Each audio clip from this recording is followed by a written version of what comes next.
Hoy iniciamos en Perú 21 lecciones para el futuro y estamos en la UTEC para conversar con el biólogo Patrick Benail, que nos va a hablar de los riesgos a los que está expuesta la biodiversidad.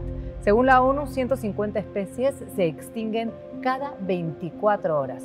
Él nos va a dar luces para poder salir de esta situación. La primavera silenciosa de Patrick Benail. ¿Qué es la crisis de la biodiversidad? Es una amenaza latente. Y quería presentarles esta caricatura que apareció hace algunos años durante la pandemia, que decía básicamente que estamos enfrentando una situación medioambiental bastante problemática, bastante preocupante, en donde el COVID debería ser la menor de nuestras preocupaciones, que detrás del COVID estaba la recesión económica, que detrás de la recesión económica estaba el cambio climático, una temática de la cual oímos hablar básicamente todos los días. Pero para algunos expertos hay una crisis ambiental aún mayor, que sería la pérdida de la biodiversidad. Lo que les voy a intentar explicar hoy es, ¿realmente estamos atravesando una crisis? Y realmente, ¿qué podemos hacer para solucionarla, manteniendo siempre este espíritu optimista frente a la situación? Para contarles esta historia, he preparado 3 capítulos, que están cronológicamente organizados y alineados con lo que yo viví desde niño en Colombia. Nací y crecí en Colombia, en un contexto muy similar al cual pudo haber estado sometido Perú, es decir, una época de violencia, en donde era muy difícil salir de casa sin preocuparse por si regresaré en la tarde a mi casa. Y a pesar de este contexto, mi familia siempre tuvo la capacidad o las ganas de darme otra visión de lo que era Colombia en su momento, en los 80s y en los 90s. Y tuve la fortuna de viajar en Colombia, al interior del país. Y esto que ustedes ven en pantalla es justamente el reflejo de muchos de esos viajes. Era, como en Colombia decimos, el parabrisa, como dicen aquí en Perú, la luna del automóvil, cubierta de rastros de insectos que se atravesaban en el camino del automóvil y que daban a entender que había una enorme diversidad de insectos. Mi papá tenía que cada cierto tiempo parar para limpiar el limpiabrisa. Yo me di cuenta en este periodo de observación, yo era un niño, tenía quizá 10, 12 años, en donde me daba cuenta que cada vez que pasaba el tiempo, o a medida que pasaba el tiempo, esos episodios en donde el parabrisas o la luna se llenaba de insectos se hacían cada vez más raros. Y al final, cuando ya tenía 15, 16 años, ya no era necesario detenerse para limpiar la luna. Y eso me abrió los ojos sobre que algo está pasando en el medio ambiente. Y eso que está pasando lo vivimos todos los días y hace parte de lo que se conoce como la amnesia ambiental. Vivimos en un mundo en el cual el deterioro del medio ambiente ya hace parte de nuestro día a día. No nos damos cuenta de lo que está pasando a menos que suceda algo realmente catastrófico. Nos dicen que hay cientos de ballenas que encallaron en la costa peruana y ahí nos preocupamos durante 2 días, pero al día siguiente ya no pasó nada. Y lo mismo sucede con la deforestación que estamos viviendo en la Amazonía, en otros lugares del mundo igualmente, con la contaminación del agua. Hemos perdido esa conciencia ambiental y hemos perdido el interés por la temática ambiental. Lo que quiero justamente dejarles como primer mensaje es que ojalá recuperemos esa conciencia, ese interés por la naturaleza y que no seamos también víctimas de esta amnesia ambiental, porque es el primer paso para encontrar soluciones. Entonces, cuando yo era niño, obviamente aún no tenía la formación, no tenía el conocimiento necesario para responder a muchas preguntas, sí me hice algunas muy fundamentales. Por ejemplo, me pregunté, ¿esto que yo estaba viendo en la luna del auto con los insectos que cada vez eran más raros, ¿era algo local que afectaba únicamente al lugar donde yo viajaba? ¿O es algo global, a una escala espacial mucho más grande? También me preguntaba si era algo pasajero o si era algo que se iba a ir repitiendo y que se iba a volver incluso frecuente o constante a lo largo del tiempo. Afectaba a los insectos, pero afectaba también a otras especies o a otros organismos, las aves, los mamíferos, etc. ¿Y por qué sucedía? Esa era la gran pregunta. ¿Por qué estaba sucediendo esto? ¿Por qué esa observación que yo me estaba dando cuenta, cuáles eran las causas detrás de ella? Más adelante, dentro de mi vida formativa, empecé a interesarme por la biología. Estudié biología luego en la universidad y fue allí como llegué a un libro que me inspiró y que definitivamente me terminó de convencer que el medio ambiente era lo mío. Y aquí lo tengo, este es el ejemplar que yo leí en su momento, aún lo conservo, y es una traducción al español, lo que aparece en pantalla, del título de la charla del día de hoy, que se llama Primavera silenciosa. Primavera silenciosa es un libro publicado en los años 60 por Rachel Carson, una ambientalista estadounidense, que se hizo las mismas preguntas que yo, pero 30 años atrás, en una alejada población o localidad de los Estados Unidos, constató lo mismo que constaté yo. Y yo me di cuenta de ello cuando leí el libro. Y dentro de todo lo que se menciona en el libro aparece igualmente el tema de las causas, que como recordarán bien es una de las preguntas que yo me hice siendo niño. Y la principal causa que ella menciona en su libro es el uso masivo de productos químicos para hacer frente a las plagas que en su época se consideraban eran los insectos. Plagas que estaban en competencia con el ser humano por los alimentos y eran plagas porque transmitían enfermedades. Eso generó toda una guerra química frente a los insectos que luego tuvo consecuencias en otros organismos del ecosistema, como por ejemplo las aves. Para aquellos que quizás no lo saben, las aves se alimentan principalmente de insectos. Entonces, cuando yo afecto los insectos, afecto indirectamente a las aves. Y de ahí viene el nombre entonces de primavera silenciosa. Ella se dio cuenta que a medida que crecía, la primavera, que supuestamente era el periodo del año en donde más ruido había, porque regresaban las aves, regresaban los insectos, poco a poco se volvió en una primavera silenciosa. Y aquí lo que vemos en pantalla es uno de los métodos que se utilizaba, ya hoy en día están bastante prohibidos, que era aspersión de pesticidas a través de avionetas que liberaban al ambiente enormes cantidades de productos químicos tóxicos, no solo para las plagas que supuestamente debía atacar, sino para todos los organismos que vivían en un ecosistema e incluso para el hombre. Los invito, si algún día tienen la oportunidad de leer este libro, realmente fascinante. Y este libro me inspiró para seguir, como les decía, haciendo temas o investigando en temas de medio ambiente. El segundo capítulo tiene que ver con el conocimiento.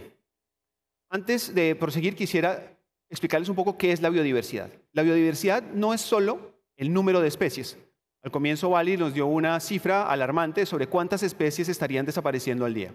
La biodiversidad es mucho más que un número de especies. La biodiversidad es igualmente el número de individuos que constituyen una población. Por ejemplo, ¿cuántas personas hay dentro de este auditorio hoy día? Esa es una población de una especie en particular. Tenemos igualmente el material genético que está en cada uno de nosotros. Todos nosotros somos Homo sapiens, pertenecemos a la misma especie, somos individuos, pero internamente somos distintos. Tenemos un material genético que nos hace únicos y eso también es parte de la biodiversidad. Y luego tenemos a escalas mucho más amplias el tema de biomas o ecosistemas, que es un conjunto, una asociación de especies que comparten un lugar, que comparten unos recursos. Eso también hace parte de la biodiversidad. Entonces, para resumir, la biodiversidad es una diversidad de biodiversidades. Entonces, ahí empiezo yo a estudiar biología en Colombia.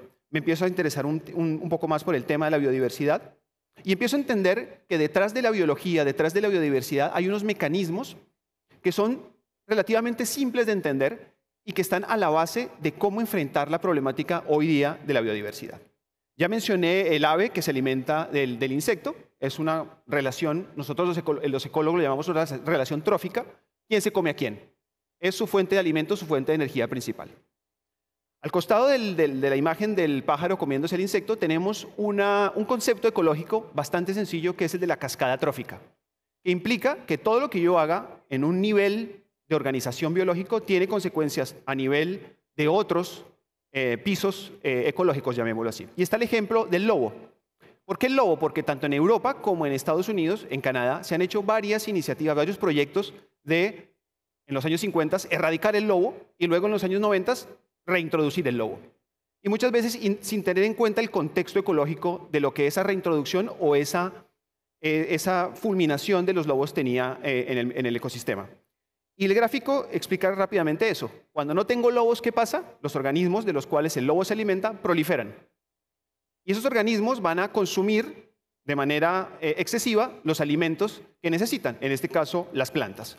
Entonces, fíjense que yo, atacando el problema lobo, o solucionando el problema lobo, tengo que tener en cuenta los otros niveles de organización de la biodiversidad.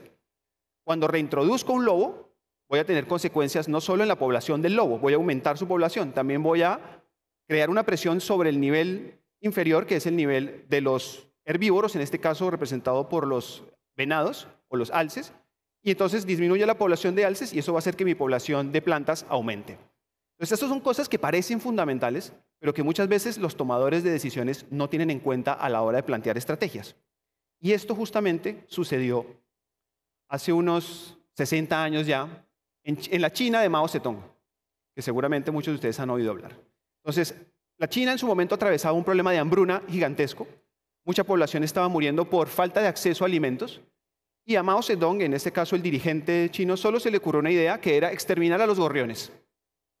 Dijo, vamos a apoyar, a financiar todas las estrategias posibles para acabar con los gorriones. Y lo que ustedes ven en pantalla son dos de esas estrategias. Las comunidades enteras atacando a los gorriones. ¿Cuál era el fundamento? Era el gorrión está en competencia con el ser humano por el arroz, que es nuestra principal fuente de alimento.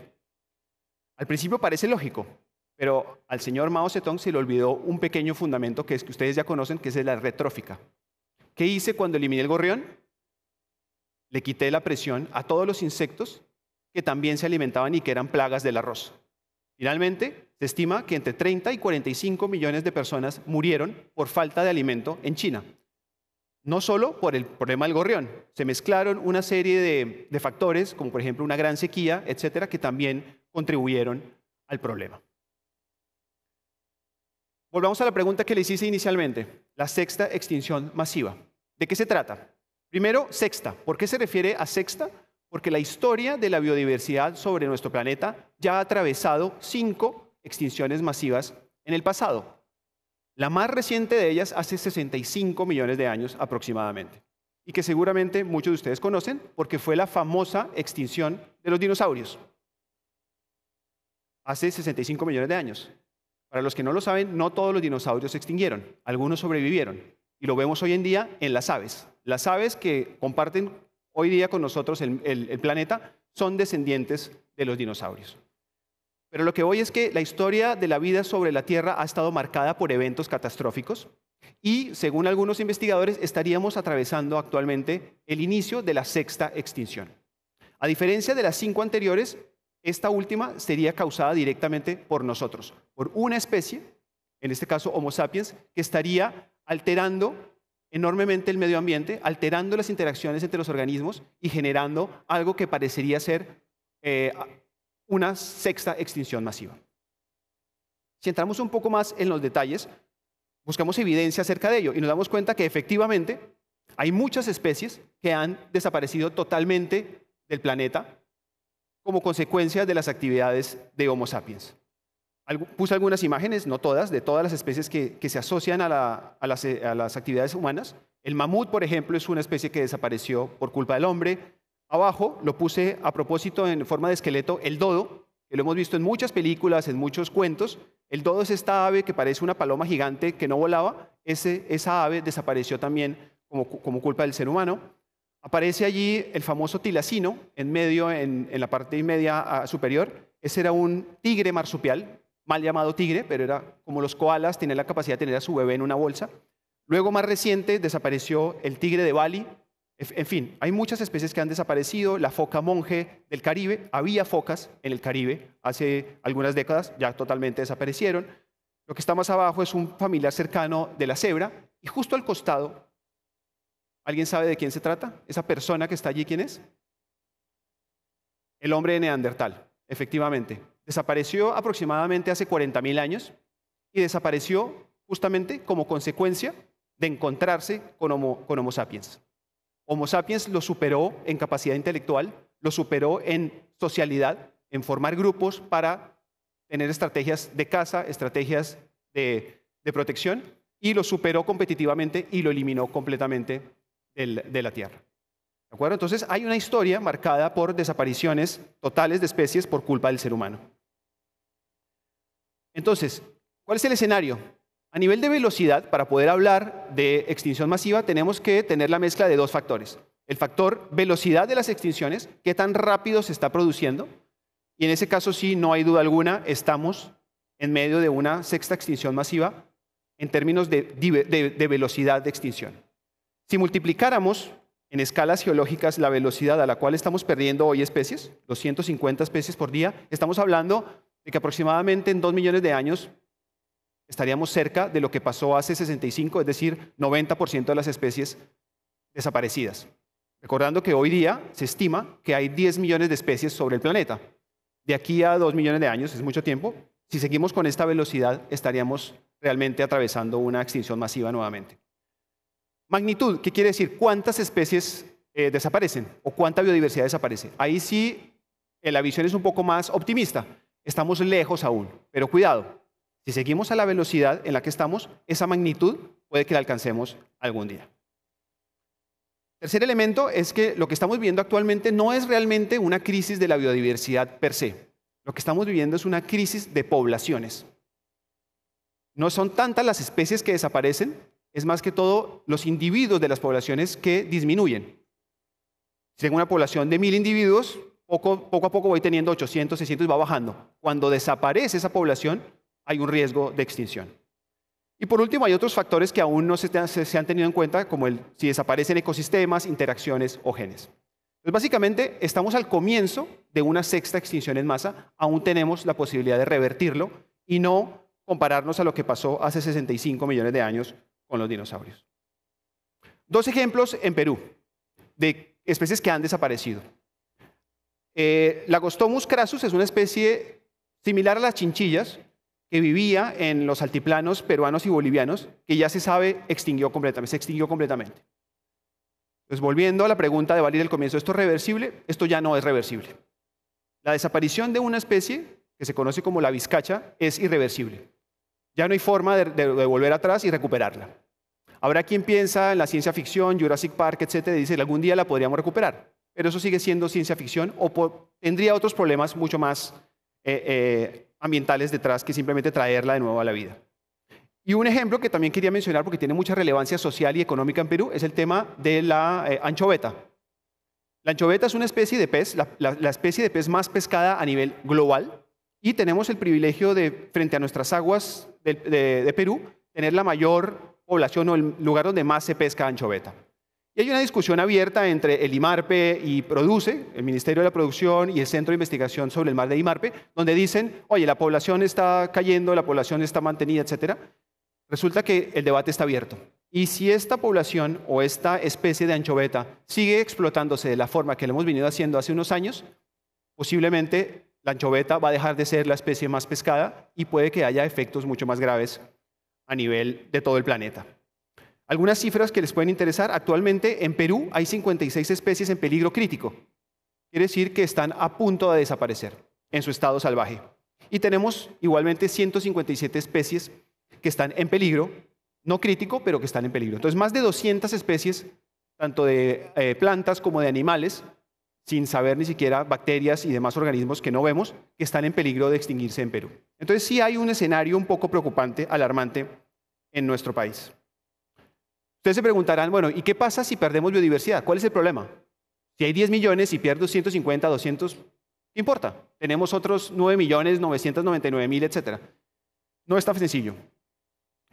Los ecosistemas en realidad son como un castillo de naipes o de cartas de naipe. Yo puedo quitar algunas cartas y no pasa nada. El ecosistema se mantiene porque hay cierta redundancia entre las especies. Las funciones que cumplen unas son similares a las de otra, entonces si yo quito una especie, la otra especie lo va a hacer en su lugar. Pero ¿qué pasa si le quito una carta a la base de la torre? Se derrumba todo el ecosistema. Y ese es el riesgo que estamos corriendo al seguir destruyendo la biodiversidad. Interesante, ¿no? Esta ha sido solo la primera parte de la exposición de Patrick Benail sobre biodiversidad y los riesgos a los que está expuesta. No se pierdan la segunda parte.